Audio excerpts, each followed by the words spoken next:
scheduled 5 days on the Quehanna Trail, or I don't know, however you pronounce it, the QT. Yeah, this is in north central PA, mostly in Moshannon State Forest. Parts of it are in Elk State Forest. Forget which one we're in right now, but we're 47 miles in right now. It's a 75-mile loop, so we got 2 more days. And this is the campsite view. Not the best in the world, but that'll do. But this is a dry campsite. This is a little fork vista, so we had to bring all our water in with us. And yeah, it's gonna be a hot one today, mid-80s. It's 8:30, it's already 70 degrees. Got down to 64 last night for the low, so that was nice. This is the campsite. And yeah, since we had to carry all our water, I'm not having any coffee or nothing for breakfast. I'll just have one of these. This is a chocolate chip cookie dough. I'll just have while I'm walking. And when we get to the water, we'll fill up somewhere and discuss some more of the details as we go. 9:07 and we are off. We're trying for roughly 16 miles today. It'll leave us a short day out tomorrow, shorter. I think the first day was 15 something. And we did 14 something. Yesterday was 17 point something. So yeah, a short last day would be really appreciated. I need that McDonald's.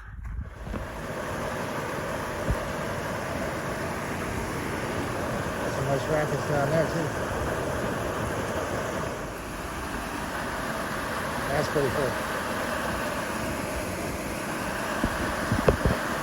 This is pretty cool too, little lagoon, the fire pit.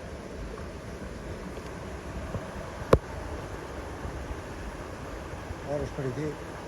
All right, we just passed over 50 miles on this trail so far, so we're 2/3 of the way done. We dropped 700 feet in elevation from where we were camped at last night. It's nice being down in this nice shady valley right now. This is a pretty nice piece of construction. There's no roads at all around here. I can't imagine how they got, because some of this, there's like steel beams. Like they had to have helicoptered this in. I don't know how else they would have got this in here. This is beautiful. I take that back. There is a road right here. This might be a little bit of a roadblock. I remember looking at the map. Not only are the bugs out like crazy, but the stinging nettles also everywhere. Trying my best to watch where not even putting my feet on these rocks, but trying to avoid stinging nettles at the same time.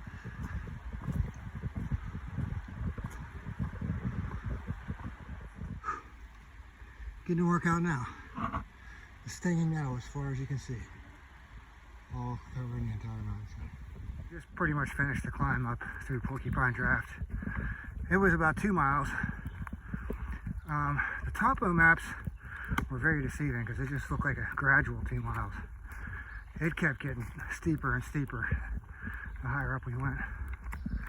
That was pretty relentless. And all the stinging nettles and the bugs and the stream crossings. Need to get out of this sun though. My first glance over here from a few yards back, I thought there was some kind of building over here because everything is like so perfectly squared off. This is pretty cool.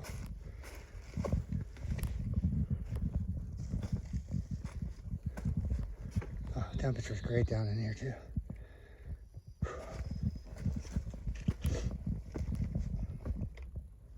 Again, this is supposed to be the trail. Nothing but boulders.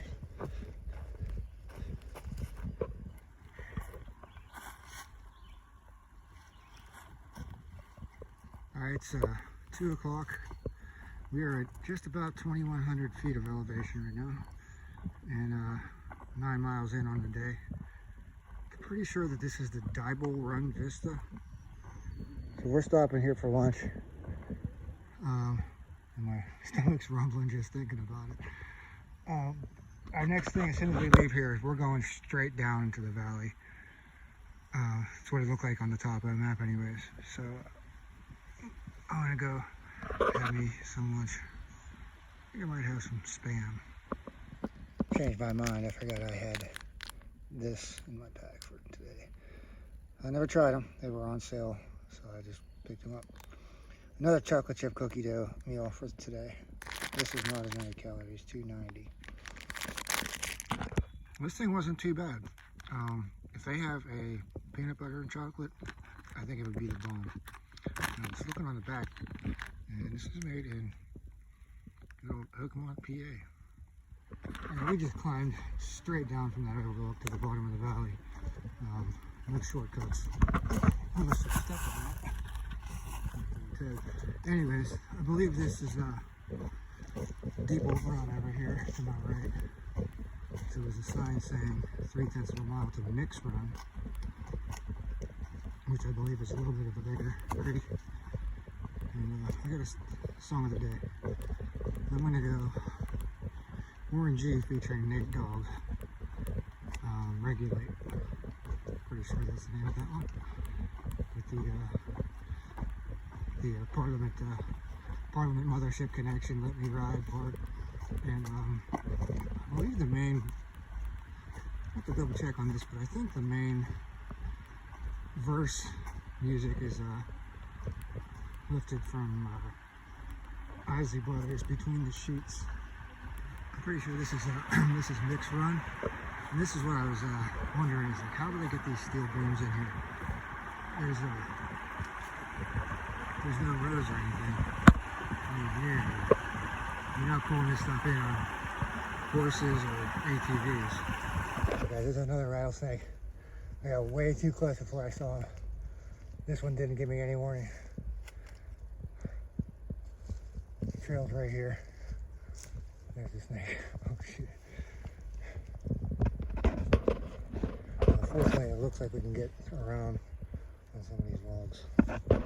Okay, managed to get around without waking it up. It's definitely awake. It might be awake. Its eyes are open. Don't they? Their eyes are always open, aren't they? Really? They I think they have eyelids. I have no idea. I guess I never thought about it. That was a close one. Little camping area, but even better, it's this cabin right on the trail.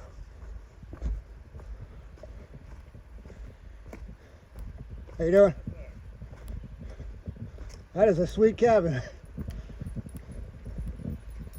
Hi. Sure. Oh, puppy.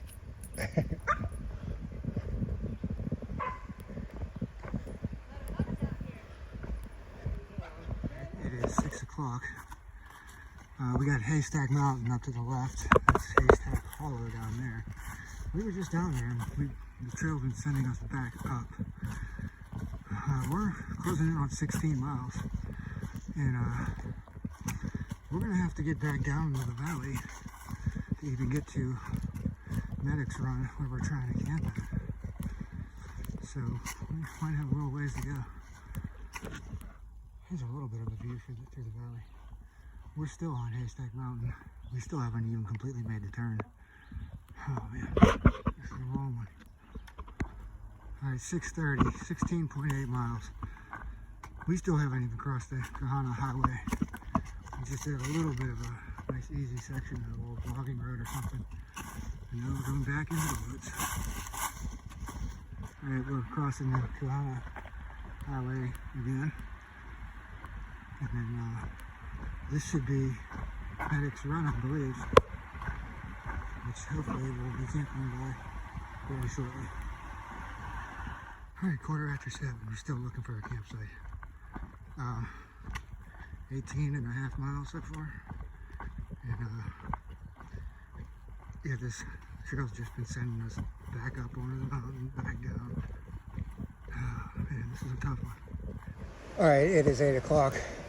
We got camp mostly set up down here by this creek. I think this is Medic's Run.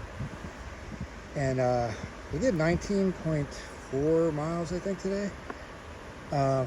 And I'm not exactly 100% sure that we're allowed to camp here. But we weren't finding any water. We were out of water. Trail was taking us back up onto the mountain, so we came down here and found this spot. So we're gonna try this. All right, I need to take a swim or something here. I gotta get cleaned off.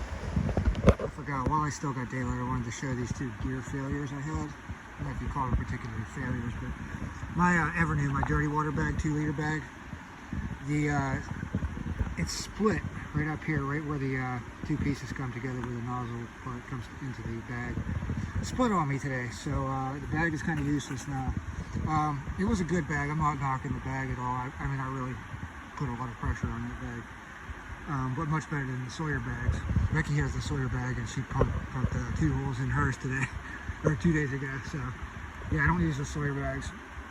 I also got this issue. These are brand new shoes. Whoops. Brand new shoes. If you saw my Loyal Sock video, I had the Lone Peak Ultras, the Ultra Lone Peak 4.5s, and the side right here finally split on them, which is to be expected after 500-600 miles, whatever I had on them. So I went out and got the new Ultra 5.0, which this year's model.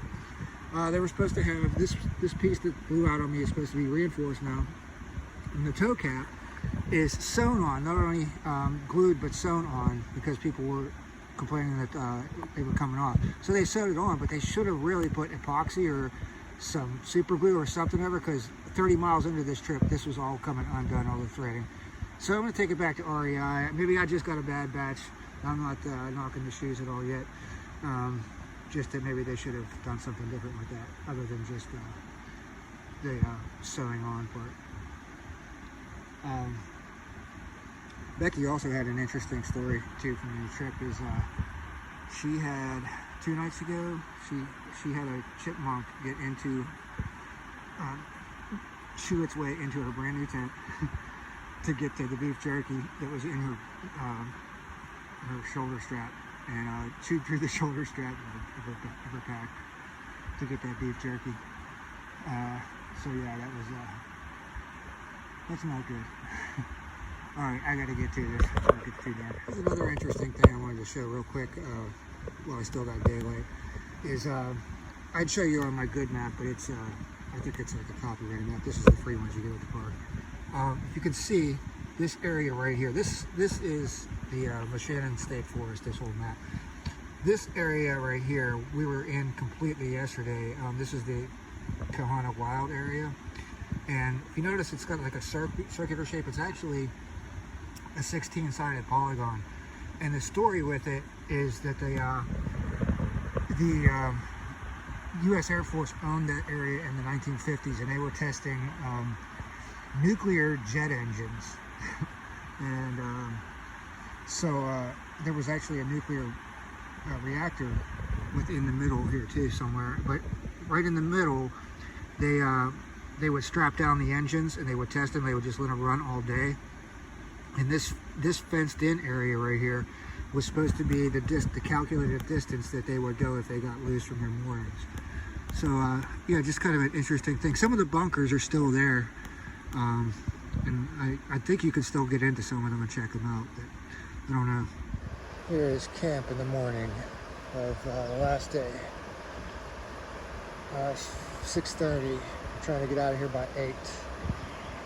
And yeah, I went without the tarp last night, and it was 57 when I got up at 6. Low was 55 last night. This is great right here. Good rock to sit on and have dinner last night. And like I said, I think I might have mentioned last night that I'm not sure that we're allowed to camp here. There's a road that's a dirt road right up there. This old cabin over here looks like it hasn't been used in years, and there is like some kind of natural gas pipeline meter right over here, but there wasn't a whole lot of cars up and down there at all since we got here. But yeah, if I know some of you have seen YouTuber Steve Wallace, Canadian guy, and what he does is he goes and camps places where he's really not supposed to, like in an airport parking lot. in front of a police station. He camped in the highway median, and camped behind a billboard. But he does it just for fun. We really just did this, camped here out of necessity. We needed water bad. The trail was sending us back up onto the mountain. We weren't seeing any kind of possible campsites. We haven't seen one in miles. And I think we did 19 something yesterday mileage wise. We should have a nice easy day out today. Should only be, we're guessing 9 miles, but last weather report we got was from 2 days ago, and thunderstorms are supposed to start around noon. So we're hoping to be out of here. We're back to the cars by the time before rain gets here anyways. And I did want to mention also that because of not being sure that we can camp here, we did not build a fire last night. We're definitely doing leaving a trace, as we always should be doing. But yeah, we're leaving this place exactly like we found it when we got here last night. And this is my snacks and breakfast for today. Going with Raisin Bran, powdered milk, Raisin Bran. I think I'm gonna wait till break spot to have that.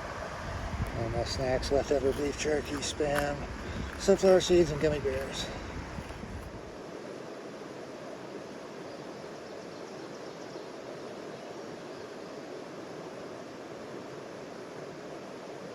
And we are coming into Clearfield County. Look at the difference in the roads. Isn't that funny? That's how petty it is. We were just in Elk County. That is kind of petty, isn't it? Alright, back into the woods. This is the beginning of what looked like on the map about a 600-foot climb in a very short amount of distance. 8:30. Pretty much at the top of that climb. It was difficult, but not the most difficult climb I've ever done by any stretch. Yeah, if you're not familiar with what Stinging Nettle looks like, do this trail and you won't forget what it looks like, because it's all over the place. Fortunately, so far I've been able to mostly avoid it. I think I got one yesterday. And mountain laurel's starting to bloom. Alright, so after we just took our last break of the day here, sat on this log, and right across the bench, we didn't know until after we took our break that there is a bench over here that we could have been sitting on instead. So anyways, it's the last leg of the journey here coming up. Okay, just came out of the woods. We're going through this little swampy area here. Fortunately, there's a couple bridges. Hopefully going right back into the woods because it's super muddy out here. There's the trail go over here. Cool. We do have a song of the day, but I can't make it an official song of the day because it was one of the songs of the day from the Loyal Sock trip. And I can't have a repeat song of the day winner. So today there is no song of the day. Alright, final stretch. We're out onto the road where we're parked on. And some thoughts of the trail. Well, I'll put the stats down below of what our final mileage is and final total elevation. The first, we went, let's see, counterclockwise. The first 22 miles were extremely flat, and then the hills started kicking in. Yeah, there was some tough hills. The trail conditions. This is a pretty remote trail. I think we probably saw about 10 other people in 5 days. And probably not even 10 people. And so it's kind of out there. You do get cell phone coverage surprisingly up on top of a lot of the plateaus, because you get up there 2,000, 2,100 feet. And yeah, so, but I would still have a map, definitely, just in case. Trail conditions, yeah, back to that. So bridges over most of the where you need them at. There's a lot of rock hopping across small streams. The only thing that really needs a bridge is Mosquito Creek, and they do have a bridge. It's not in place yet. It's like there, but it's not need to be put across the creek. That's where we crossed the fallen tree. muddy in sections, extremely rocky. My feet are so beat up from all the rocks. So that's something to take into consideration. I would not do this trail, the entire loop, as a beginner backpacker. There's plenty of smaller loop trails you can make out of things around here, all these trails, especially over here by Parker Dam. As far as scenery, as far as the things I like to see on trail, no cliffs at all. There are some vistas, but they're mostly blocked in by trees, so there's no really great vistas. Waterfalls, really nothing to write home about. Pine forests, not much, a whole lot less than I was expecting. I thought we'd be camping in pine forests all the time down by some of the bigger creeks, but that wasn't to be. As far as water sources, it shouldn't be much of an issue to find water along this entire loop. There was one stretch yesterday that was a bit iffy. We went a little bit of a distance with no water. And campsites, same thing. Yesterday, long distances between workable campsites that you could make anything work. Yeah, nothing else I can really think of to say about this trail. I wouldn't consider it to be my favorite trail, but it's one of the lesser known ones, lesser used trails.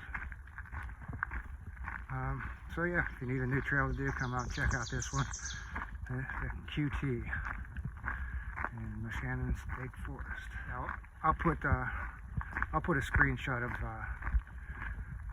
the tracking that we did on Gaia, the Gaia app on my phone down below. So with that, we'll wrap this thing up, and thanks for watching.